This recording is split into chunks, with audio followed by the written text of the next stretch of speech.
खेड तालुक्यात गेल्या 2 दिवसांपासून सुरू असलेल्या मुसळधार पावसामुळे जनजीवन विस्कळीत झालंय। जगबुडी नदी इशारा पातळी ओलांडून वाहत असल्यामुळे शहराला पुराचा धोका निर्माण झालाय। संततधार पावसामुळे मुंबई गोवा महामार्गावरील वाहतूक धीम्या गतीने सुरू आहे, तर महामार्गावरील भरणे नाक्यातील रस्त्यांवर पाणी साचल्याने पाण्यातून मार्ग काढताना वाहन चालकांची मात्र कसरत होते। दरम्यान हवामान विभागाने अतिमुसळधार पावसाचा इशारा दिल्याने स्थानिक प्रशासन अलर्ट मोडवर आले।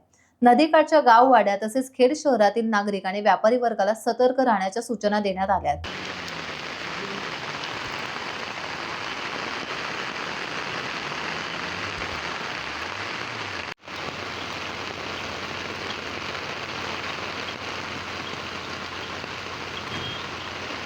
टाइम्स डिजिटलला लाईक करा, सबस्क्राईब करा, शेअर करा आणि बेल आयकॉन दाबायला विसरू नका। पाहत रहा टाइम्स डिजिटल।